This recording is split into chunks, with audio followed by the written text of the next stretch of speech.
கொஞ்சம் சைடில் வை. பாரு 3 காயின் இருக்கு. அந்த கரெக்டாக முத காயின் அடிச்சுனா 4வது காயின் தாண்டி அங்கே விழுவோம். அப்போ தான் எனிமியை கன்ஃபியூஸ் பண்ண முடியும். பாரு நீ தப்பா அடிச்சிட்ட, கொஞ்சம் அங்கே நவுத்தி இருக்கணும். இந்த வாட்டி கரெக்டாக அடிப்போம் நம்ம, சரியா? இப்போ இந்த காயின் போட போகிறேன். இந்த காயினை போட போகிறேன். இந்த காயினை போடு.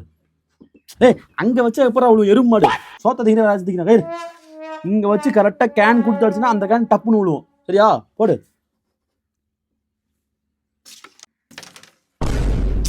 அங்கே வச்சு அடினா நான் சொல்கிறது அப்படியே இருக்கக்கூடாது. உன் வாட்டருக்கு தான் அடிக்கணும். உனக்கு புரியுதா? அறிவு இருக்கா இல்லையா?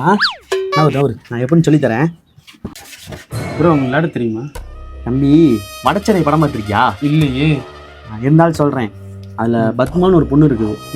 அது கையில் மட்டும் ஸ்டைகர் வந்துச்சுன்னு வச்சுக்கேன், போர்டில் ஒரு காயின் இருக்காது. ஏன் தாவணியில் போட்டு எடுத்துகிட்டு போயிடுவாங்களா? தம்பி அப்படி இல்லைப்பா, எல்லா காயினும் பாக்கெட்டில் இருக்கும். இப்போ புரியுது. பட்மா ஃபேன் செட்டை போட்டு பாக்கெட்டுக்குள்ளே போட்டு போயிடுவாங்க தானே? தம்பி அப்படி இல்லைப்பா, எல்லா காயினும் கேரமில் இருக்க பாக்கெட்டில் இருக்கும். அப்படி சொன்னேன். இதுலேருந்து என்ன புரியுது? சத்தியமாக உண்மை புரியல. அதுக்கு தான் சொன்னதே. இப்போ வந்து நம்ம கேம்குள்ளே போயிடும், சரியா? ஓகே. கரெக்டாக ஸ்டைகர் கையில் இருக்கும்போது 2 கண்ணும் காயின் மேலே தான் இருக்கணும். இந்த காயின் அடித்தா 3 காயின் கேன் ஆகி 4வது காயினை இந்த பாக்கெட்டில் விடணும், சரியா? எப்படின்னு பாருப்ப. டக்குன்னு அடித்து காயின் விழுந்துச்சுன்னு வச்சுக்கேன், அந்த பிரமிப்பில் உனக்கு கேம் ஒரு மாதிரி கன்ஃபியூஸ் ஆயிரும். உனக்கு சிம்பிளாக சொல்லித்தரேன்.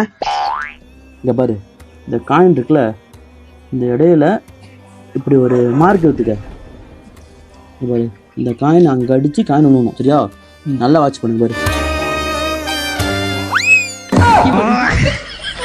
வார்த்தை தான் சொல்ற போறேன் போங்கடா.